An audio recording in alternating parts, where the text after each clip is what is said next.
and good morning.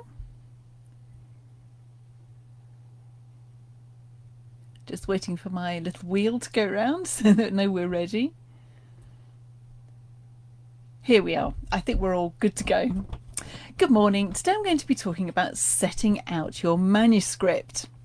There's no rules about this. There's no law. The setting out the manuscript police are going to come and get you if you don't get it quite right. But here are some tips on making your manuscript nice and clean if you are sending it off to a publisher or to an agent, or perhaps if you're entering into a company are publishing. We produce Christian books for kids and teens, and I also run Write for Reason, which is a resource for Christians who are new to writing fiction novels for children, young people. So setting out your manuscript, I've written myself a few notes here so I don't leave anything out. If you've got any questions or queries, please don't hesitate to pop them in the comments below and I'll try and get back to you there. So, in no particular order, here are some suggestions. Spacing, double spacing. This does make it really neat and clean for a reader, and you don't want to annoy the person who's reading by making it difficult. And the font, Times New Roman 12 is great, Arial is fine, tending towards Arial now rather than Times New Roman, as it's more dyslexia friendly. Everything is becoming more dyslexia friendly, so anything like that, nice, neat and clean. This isn't the time to be fancy and to find yourself a lovely font. This just has to be easily readable. What you want is for the content to speak for itself. You definitely don't set your manuscript out as if it was a book. You just put it and type it neatly. So double spacing, size 12 font. You want to align it to the left. And margins, have some nice big margins. 2.5 centimeters is fine, or an inch if you're still working in imperial measurements, or if you're in the US. Make sure you do number all your pages. At the bottom is fine, or at the top, it doesn't matter, either in the header or footer. I suggest the footer, so that in the header you can have the title as a running header on the left and your name on the right, or the other way around, it doesn't matter. But as long as you've got these elements in it, the numbering is absolutely essential, because I know from experience, if you drop a whole load of sheets of paper, you've got to be able to put them back in the right order, or it's going to be really complicated. And it's useful to have, when you've got several manuscripts on the go, you're perhaps passing them around a team, it's good to be able to know exactly which book you're reading about and which author it is, so you've got it all really neatly on every sheet. Do leave a nice space between the header and the text of your manuscript as well, so just so it's really neat and easy to read. That is what we're aiming for. Indent your new paragraphs, and as you're writing fiction, there's no need to leave a space between paragraphs. That may be different if you're writing non-fiction, but for fiction, indent every paragraph and start every chapter on a new page. So if you have got titles for your chapters, you put chapter 1 and then new beginnings, or whatever the title is, but always on a new page. Okay, I'm turning over now.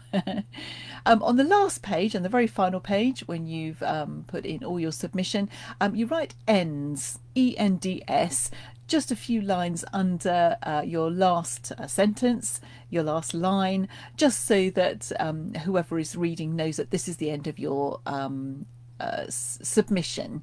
So if you are putting in a competition, they will know that's the end of your piece, that they haven't lost a page along the way somewhere.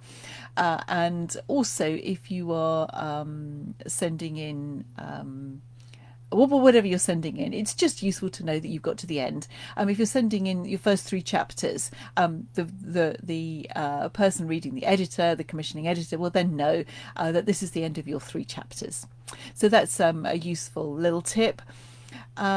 Print on one side of the page only, so not double-sided. That just becomes complicated again. It's ease of reading. I know it uses a lot of paper, but it can be recycled, of course, so that's just a useful thing to know. As a reader, as I know, as I am sent unsolicited manuscripts, this is just the best way to do it. On your title page, which you will need before you've started, you can center this or have it left. It doesn't matter, as long as the information is neat and clear. That's the main thing. So you want the title of the book, your name, your name of the author, or your pen name. If you're using a pen name, you need to explain that somewhere else. You'll probably be also sending a covering letter with that, and you can put that in there. Either of those or both, doesn't matter. The age of your intended readers is a useful thing to know if you're submitting a book for children. And the word count, that is also a really useful thing, the intended word count of the full manuscript. Now, if you're sending in for a competition and the competition is 1,500 words, say, it'd be useful that you write on there 1,485 or whatever, however many words there are in there. But it's also useful for publishers to know what your whole manuscript will be at the end. And you need to write all your contact details on that page as well. So it's all, so if the manuscript comes aside from your covering letter, people still know how to get in touch with you, which of course is absolutely essential. So your name and your address, your email and phone number, whatever details you want, how you would like them to get back to you. Of course, if there are any particular submission guidelines, any special instructions, make sure you follow those, make sure you check them out. These will always be on the website. If you've got competitions, make sure that if it says something about your not putting your name on there, that you make sure you leave that out. Anything else that included about setting out. These days, most publishers like to have their unsolicited manuscripts, if they are willing to accept them, via email and as an attachment. But again, check out the instructions and see what individual publishers want. And I think that's all. So do go back over that again if you like, with a pen and paper, and write all those things down. You can find somewhere, I think I have this on the blog. So do check that out on writeforareason.com.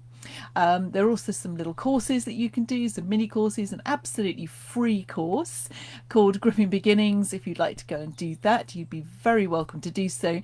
It's one of the modules from the Write for a Reason Academy, where we go through all the essentials that you need to write a successful novel for children, for teenagers, for young adults. So do check that out. I'll put the link to the website in the comments, and thank you for watching. Hope you found it helpful. Do pass it on if you know anybody that might find that useful. Bye for now.